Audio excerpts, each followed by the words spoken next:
In today's news, Mrs. Catherine Pickering, the woman who was shot in the Paraquita Bay robbery, has died unfortunately. Work permit exemption policy to be under review. We also see Mr. Mark Collins taking up the position of police commissioner here in the British Virgin Islands. Omar W. Hodge, that wharf is to be commissioned. We have all the details of that and so much more. You're watching 284 News.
Welcome everybody. It's Tuesday, April 20th, 2021. We want to wish each and every one of you a terrific Tuesday. I'm Ron Grant. And my name is Javon Wilson. Of course, so happy to be joining you once again. A terrific Tuesday here in the British Virgin Islands. But of course, what's a Tuesday without your daily dose of local, regional, as well as international content? We kickstart today's newscast with our summary items. Well, there is a fish soup competition. Good stuff, man. Coming up, the Department of Agriculture and Fisheries is now inviting cooks from across the territory to register for the fish soup competition. Now, the competition will be one of the activities held at the Farmers and Fishers Exhibition Day that is coming up on Saturday, May 1st. So, of course, interested persons are now asked to telephone 468-6123 in order to register and receive the competition guidelines. Now, as we pan across the region and, of course, continue to stay updated with what's happening in St. Vincent and the Grenadines, our hearts are continuously warmed by the outpouring of love that we have seen. Now, as the region continues to rally to assist thousands of persons in St. Vincent and the Grenadines, of course, displaced by this eruption of the volcano, First Caribbean Bank has sent a shipment of much-needed supplies to the island. Now, the foundation's chair and bank executive officer, Colette Delaney, said, and I quote, "Deep concern for the well-being and safety of the people of St. Vincent and the Grenadines as they confronted with the twin threats of the erupting volcano and the ongoing pandemic is close to us. We wanted to share as much as we can with them," end of quote. In addition to that, all across the world, we are celebrating 420. And we do know this is a day where, of course, experts and persons across the world in general continue to rally not only for the legalization of medicinal marijuana, but recreational marijuana as well. And especially in light of the fact that so many of our black men, our black brothers and sisters, have been exonerated as a result of this. And we're just hoping that as we continue to forge forward, laws can be revised. Of course, and the conversation, of course, is happening locally, and we continue to watch that closely to see what our lawmakers are going to do. Now, continuing on, the oversaturated USVI waters could benefit the BVI, believe it or not, says Mr. Andrew Ball. Policy is coming to fast-track select trade licenses within 3 days, says Premier of the Virgin Islands. And another promise of drag racing stadium from Premier Foy if government wins the land. He says now higher risk of blood clots from COVID-19 than AstraZeneca vaccine, says Dr. Kedrick Pickering. And the government also weighs in, saying higher risk from smoking and use of birth controls. Of course, the AstraZeneca vaccine and some of the concerns have been a big conversation, and we continue to keep you posted. Absolutely, viewers. As we head into today's newscast, unfortunate news. The woman shot in Paraquita Bay last night, I believe, has succumbed to her injuries. The victim has since been identified by the Royal Virgin Islands Police Force as Miss Catherine Pickering, 54 years old, of course, compassionately known as Kate. Now, officers of the major crime team are now following a number of leads into last night's robbery. According to the Royal Virgin Islands Police Force, They said, and I quote, initial reports indicate that the local businesswoman arrived home at Paraquita Bay around 7:30 p.m. with her day's proceeds. Upon exiting her vehicle, she heard the voice of a male demanding money. Now, the mother of the businesswoman, who was at the home at the time, heard noise outside and attempted to exit the house, and she was shot. End of quote. Now, viewers, the assailant or assailants made off with a bag containing a sum of money. No one else was injured in the incident, and so now police are asking that persons who may have information into the identity of the perpetrator or perpetrators in the incident, they're now being implored to contact the major crime team at 368-5682. That number again is 368-5682, or the Royal Virgin Islands Police Force Intelligence Unit at 368-9339. Again, all calls will be treated in the strictest confidence. Now, as we can imagine, Ron, the community is simply outraged at this. I mean, this is somebody losing their mother, losing a friend, certainly something that we should be really frustrated with. And lots of residents have been speaking out. One resident said, and I quote, if you don't have a job, belongers, or BV Islanders, it's time for you to get one. It's time the government demand that these young unemployed boys get a job and stop selling drugs on the streets. Their drug businesses, are falling apart, and now they're going after citizens, their businesses, and their lives. Round them up, get them off the streets, do what needs to be done. This is a small community, and we have never lived with such evil, sick minds in the society before. Search each of their homes. They have no more rights in this land. Enough is enough. End of quote. And viewers, as expected, WADA BVI is also calling on the police force to act fast on this matter. And some of them are even blaming the police. And of course, essentially saying that they are not doing enough. So another resident said, and I quote, each time these crime happens, we blame the police. The police cannot be everywhere, every time. The police needs cooperation to solve crime. This is a society problem, not a police problem. It's going to take decent cooperative citizens, the police and the government, to solve these issues together. Let's get it together. And Ron, I think this is the closest we've come to the truth as it relates to the matter. Right. I think we cannot continue to blame the police when, as a community, we refuse to come forward. We continue to be silent. And we continue to essentially condone crime in some way or the other. And, you know, we're hearing that, you know, in some way or the other, we're related to a lot of these people. And this is why it's, you know, persons hesitate to come forward.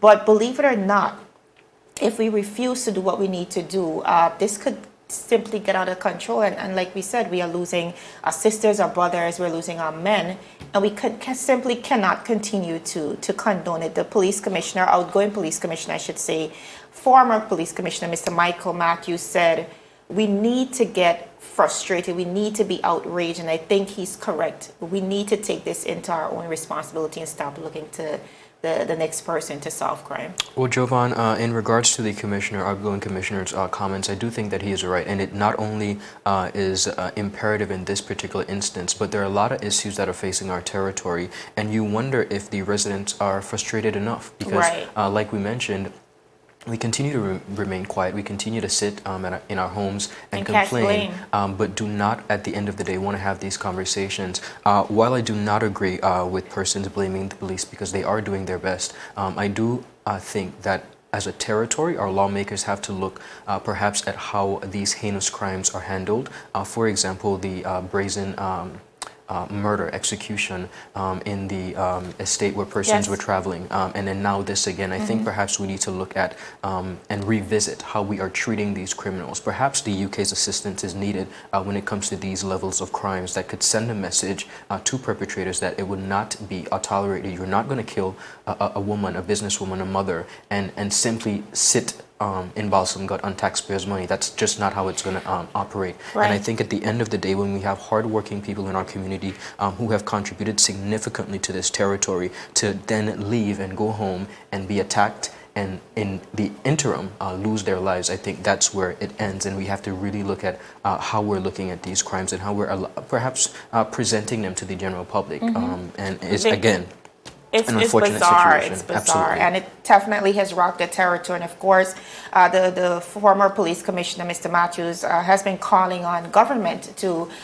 come forward with legislations that will support I the agree. police in Yeah. their job. And I think it's definitely time for us to start looking at those things. Most definitely. Now, continuing on the local scene, Minister for Natural Resources, Labor and Immigration, the Honorable Vincent Whitley, has addressed what he said is persons who have been misrepresenting the work permit exemption as a permanent status. Honorable Whitley, while delivering a statement titled Work Permit Exemption during the 7th sitting of the 3rd session of the 4th House of Assembly, said the process is undergoing review so that it could achieve its initial intended purpose. Now, Honorable Whitley said, I want to bring awareness to the public on the reason for such a policy, as it has become more evident that a policy such as this can easily be misused. Now, whether or not this is unintentionally or otherwise, the work permit exemption policy is one that has grown immensely over the years in the number of persons that apply and are successful. Now, Honorable Whitley said after taking up office in 2019, the policy was revised, with the most sustainable change being where a term limit was added to the exemption, resulting in the ceasing of the insurance of indefinite work permit exemptions.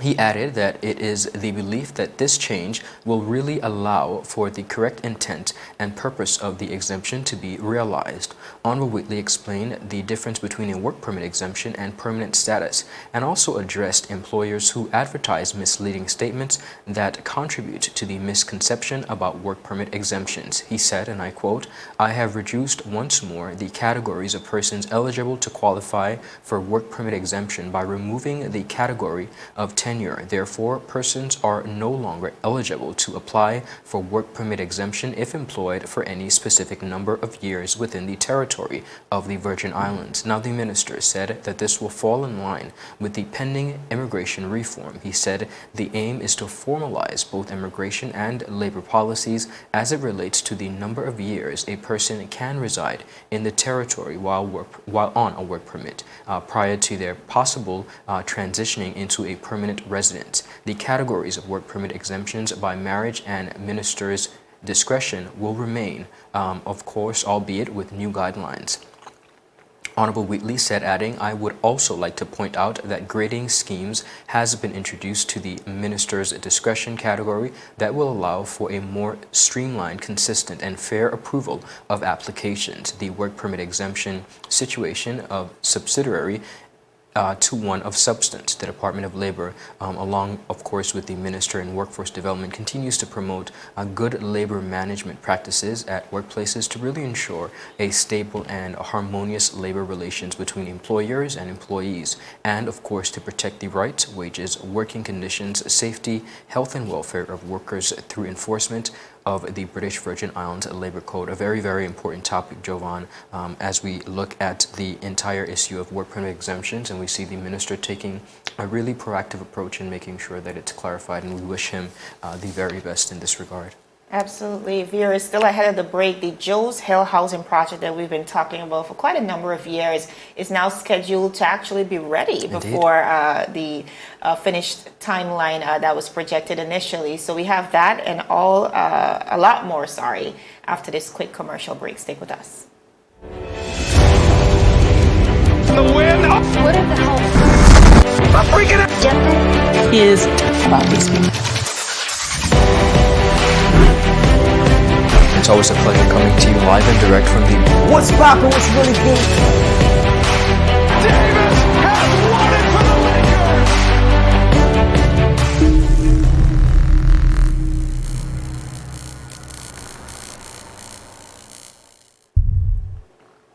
Viewers, welcome back to 284 News. Now, some good news on the local scene. We've been talking about this for quite a number of years. The Joes Hill housing project development is now scheduled to remain on budget and to be completed 13 months ahead of schedule. Now, Honorable Whitley, in a statement titled the Joes Hill Housing Development during the 7th sitting of the 3rd session of the 4th House of Assembly, stated that the development's contracted time was roughly 3.5 years, with an estimated completion date of June 30th, 2023. He said with the progress to date, a new estimated completion date is now set for May 31st, 2022. Honorable Wheatley said, and I quote, "The development recognized as the inaugural phase of the BVI Social Security Board's first-time home owners program is a designed/build model. In this arrangement, the contractor, Mr. James Tudman, of course, James Tudman Construction Limited, is responsible for all design aspects of the construction project. The property development component is the Social Security Board's responsibility, with the project management component assigned to a third-party agency, which is STO Enterprises Limited." Now, viewers, Honorable Wheatley further explained that the project manager's February report simultaneous construction works on 19 buildings are now underway. He said, and I quote, he also reported, that as of March 31st, 2021, $8,433,679.31 was expected on construction works, with $9,495,425.01 remaining to complete the project. Now, Minister Wheatley said, and I quote, "The development continues to progress within estimated financial projections, with little to no expectation of incurring cost overruns." The minister also thanked the board and the staff of the Social Security for pushing ahead and making the project a reality. He said, "This is a project we are proud of, as the government has made home ownership by our young people a priority." Ron, very happy to see that even in the midst of a pandemic, we are forging forward. Home ownership has been a conversation at the forefront of the territory, especially for our younger people, like the minister said. So we're really happy to see this project moving along nicely. I know, Jovan, some residents did question the timing during a pandemic and whether or not this was appropriate, but I think realistically, as we traverse through some of the areas that we hope to improve in our territory, at the end of the day, you will just have to begin. If we continue to try to wait for the time to be right, I don't think that we'll be able to benefit from a lot of this. Absolutely. And I do see this being a huge avenue for, like you said, many young persons who are wishing to be homeowners. Continuing on the local scene, the old Fisherman's Wharf in Boggs Bay is slated to be named after the late Omar W. Hodge. That's Omar Wallace Hodge. The Cabinet of the Virgin Islands approved the naming of the Boggs Bay Marina Development / Fisherman's Wharf and Park to the Omar Wallace Hodge Fisherman's Wharf and Park in honor of the former legislator on January 13. Now, the wharf is also said to be a place treasured by the late Hodge, as it held sentimental memories of his childhood. His eldest son, Jeremy Hodge, said, and I quote, "He would have spent most of his boyhood and young professional days of his life there.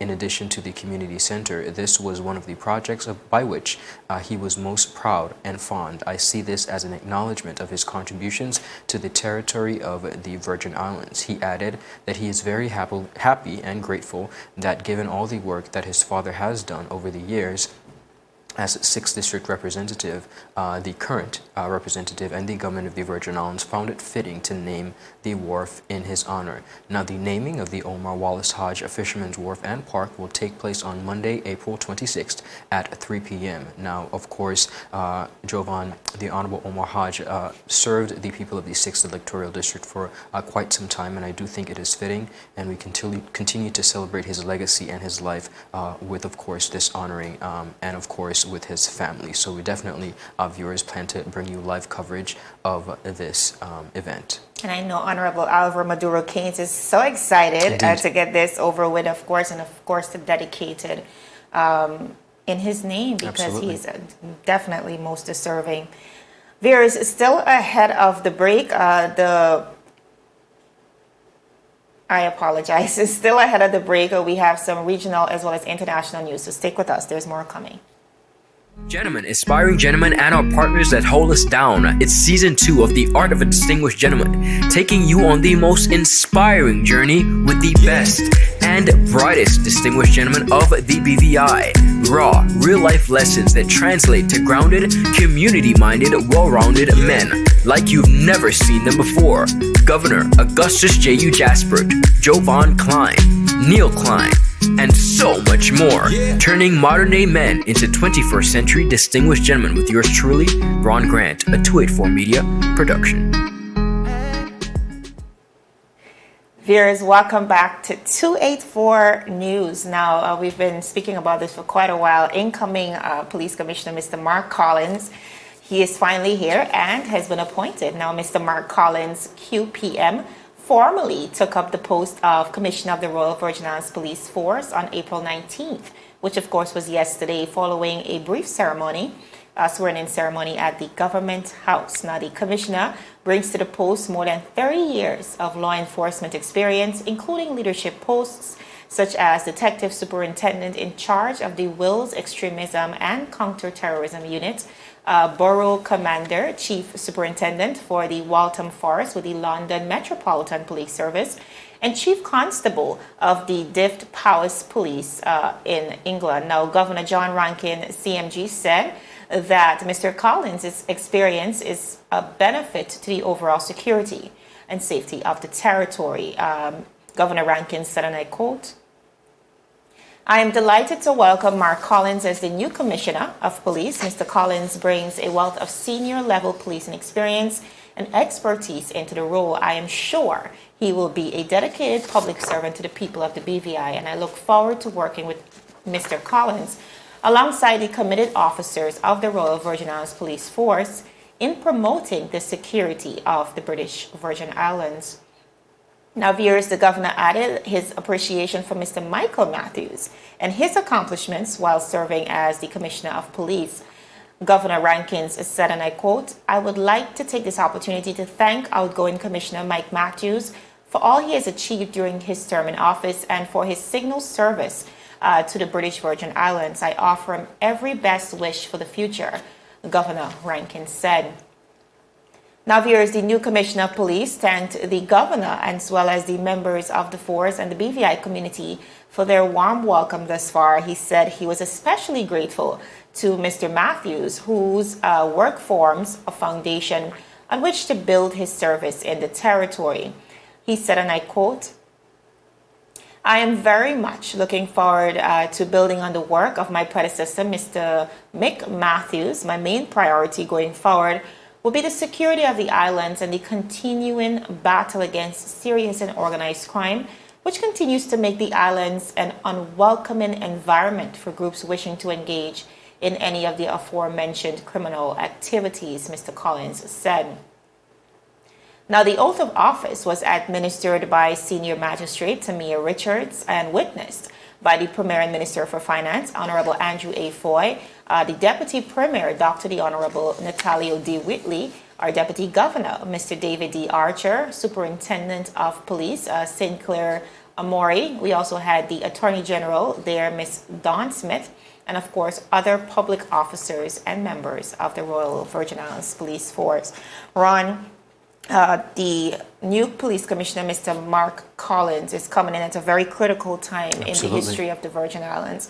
Not only are we dealing with the constraints of a pandemic, we've seen the increase in crime, but also a war against drugs, a war against organized crime. Yes. And I think a very defining moment for us here in the Virgin Islands. We're trusting that as he take up the mantle passed on by Mr. Michael Matthews, that he will do well within this post, because he certainly has a lot to handle. Absolutely, and we wish him the very best in executing his duties, as well as wishing the entire Royal Virgin Islands Police Force staff the very best. Now, continuing on the local scene, Supervisor of Elections Ms. Cherie Griffin represented the Caribbean as part of a virtual observation mission for the Cayman Islands general election held on April 14th. Observers, including an international team of analysts and others invited by the Commonwealth Parliamentary Association, were tasked with reviewing election processes in accordance with the international standards and domestic legislation from April 6th to the 16th. Now, the observers would witness an election in person, but the format was varied due to the COVID-19 pandemic. The team interviewed stakeholders, including the Cayman Islands governor and deputy governor, the supervisor of elections and election officers, members of the media, political candidates, and members of the civil society. Their observations will inform a report of recommendations for improving the Cayman Islands electoral process. Deputy Governor Mr. David D. Archer Jr. said such missions ultimately strengthen governance across the Commonwealth and are part of the ongoing improvement to global electoral electoral best practices. He said, and I quote, "I am thankful that Ms. Griffin had this opportunity to see how a sister territory such as the Cayman Islands carries out its electoral process, and that she was able to share her experiences as a Caribbean elections professional with the other members of the observation team," Mr. Archer said, adding, "Such regional and international exercises benefit good governance globally." Now, meanwhile, the supervisor of elections said she was grateful to be able to participate and found the experience instructive.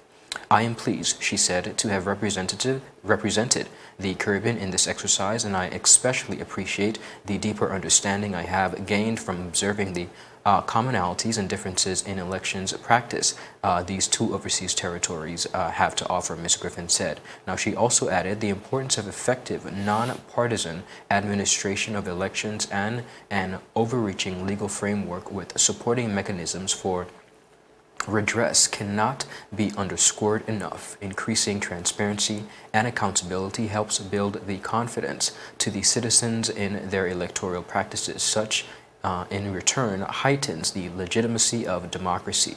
Now, the 2021 Cayman Islands general election marks the first time voters in that territory cast ballots for representatives to Parliament, as it was the first election since the constitutional name change from Legislative Assembly in 2020. Cayman Islands voters selected 12 incumbents and 7 newcomers, including 5 women, of the 19 seats in Parliament. Jovan, quite a historic, of course, election in the Cayman Islands, of course, as mentioned, electing 12 incumbents, 7 newcomers, including 5 women in the Parliament. And of course, I think it is important for our supervisor of elections to continue to observe as we here in the territory continue to seek for a better and more transparent election process. The good thing about this type of cooperation and collaboration is the fact that, we can learn from each other. We don't necessarily need to reinvent the wheel. And just last elections, we can see how that was revolutionized compared to how we conventionally do elections here in the Virgin Islands with for the first time where we were doing electronic voting. So hopefully we continue on that trajectory. But viewers, before we go, we're also following updates on George Floyd's death. As we speak, the jury is deliberating what will be the verdict on whether to convict which is the police officer, that is Mr. Derek Chauvin, for the death of George Floyd. Now, we're following the updates. We've been seeing the protests. We've been seeing, of course, human rights activists all across the world really following this. And we cannot forget, even here in the Virgin Islands, the revolutionary action that followed in the world as a result of George Floyd's death, and really speaking to the black plight and the racial injustice we continue to see manifest not only in America but all across the region and even here in the BVI. So we're continuing to monitor this, and we want to let you know that hopefully within the next hour or so we will be providing an update on what's happening in America as it relates to that trial. But of course, wishing that it's a just verdict and that the people of America especially can finally get some rest in this situation. Indeed, Jovan, I think we are all waiting on pins and needles, really, essentially, in seeking justice once more. And I do think that this is a conversation that we're going to continue to have, because as we speak, black men black women as well, continue to lose their lives in America. So it's definitely something that we want to put an end to, but something tells me we'll be talking about it for a very long time. Oh boy, and a very important case too, because essentially this, while we've seen hundreds of killings, I think the George Floyd murder has magnified the scope of the situation. So this verdict will set a precedence. And I know persons are really looking forward to what that reality will be. But viewers, that is all the time we have for today. Visit us via 284 Media for updates on that story as well as so many others. We're also on Facebook at 284 Media and Instagram and Twitter at 284 BVI. But for now, that is all the time we have. My name is Jovan Wilson. And I'm Ron Grant. It's always a pleasure. Have a good rest of the day, a beautiful evening, and a happy Tuesday to one and all. Goodbye. Bye-bye.